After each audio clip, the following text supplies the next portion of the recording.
Women in Economics, Sexuo-Economics and Charlotte Perkins Gilman. Introduction.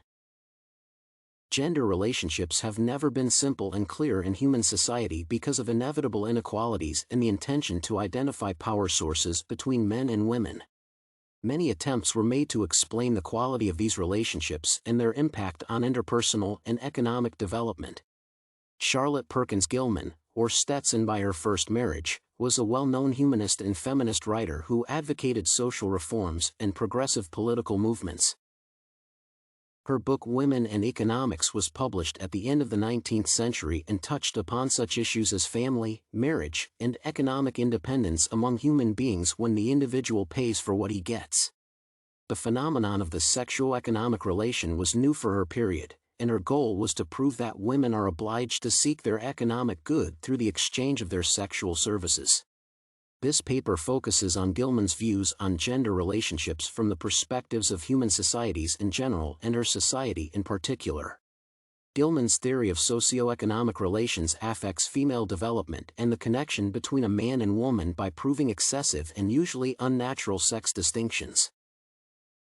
Discussion. For a long period, women could not achieve equal rights and freedoms in a society ruled by men. Offensive treatment and inferior opportunities were currently observed in various spheres of human life.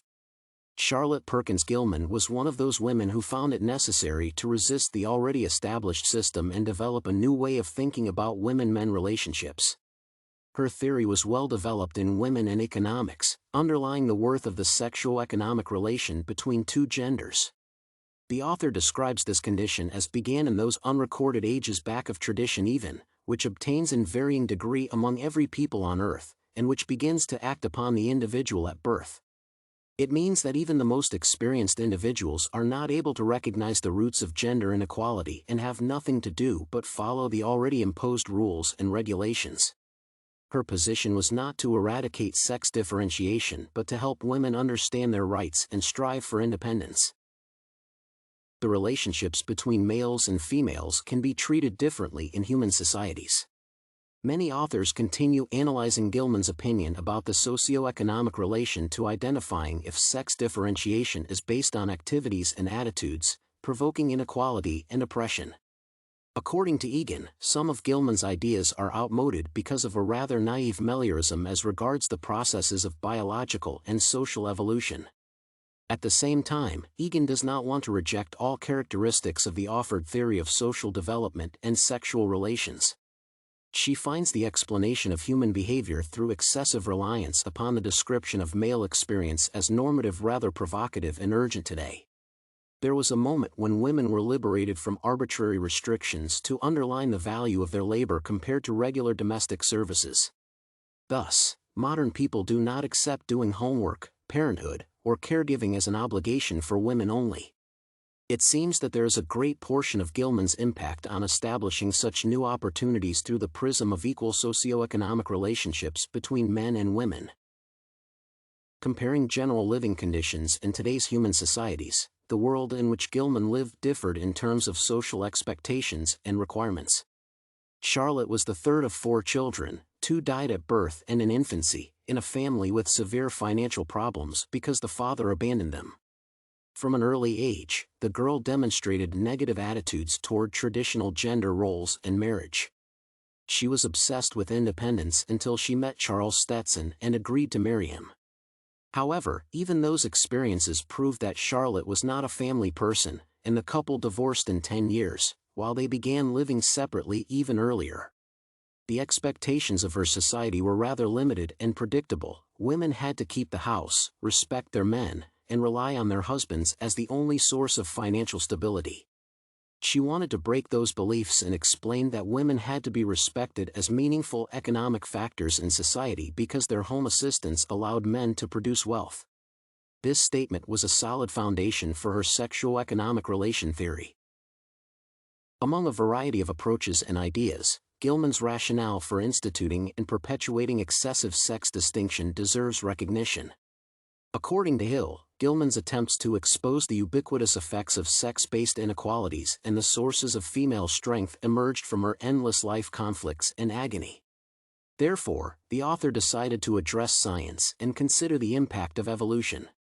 He investigated the field to conclude that the increased distinction of sex was provoked by the evolution of species and caused evident excessive sex indulgence. As a result, all natural functions were changed by an imperative human desire, and unnatural features like marriage or labor explain those instituting and perpetuating distinctions. Although most of her ideas were confrontational to the men's society, she found support among other feminist reformers and activists like Florence Kelley and Jane Addams. There was a connection between sexual and economic relationships, and it was necessary to distribute knowledge about the effects of sexual oppression and the possibility of resisting male control. Focusing on the findings by Gilman, the differentiation of individuals and their beliefs by sex can become a cause and an outcome of inequality and oppression based on sex category. There is a mutual effect of these characteristics because most sex functions are occasionally used in society. Gilman could not get rid of contradictions in her discussions. Differ as they may in sex, they must remain alike in species, equal in race development. Her idea of the excessive sex distinction explains an unbalanced socio-economic relationship between men and women, where the latter deny their desires and search for a true value of their existence by supporting the former. Conclusion. In general, Gilman's views on the sexuo-economic relationship between men and women in human society are associated with ambiguity and the desire to find a consensus at the same time. Her arguments about instituting and perpetuating excessive sex distinction are strong enough to prove the unnaturalness of human relationships.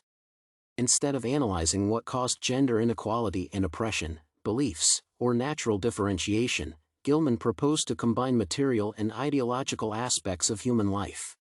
Her theories made it possible to liberate women and demonstrate a new way of thinking about their roles in family and marriage. A woman is no longer a victim of male oppression but a strong economic factor in the social development and prosperity of populations through centuries.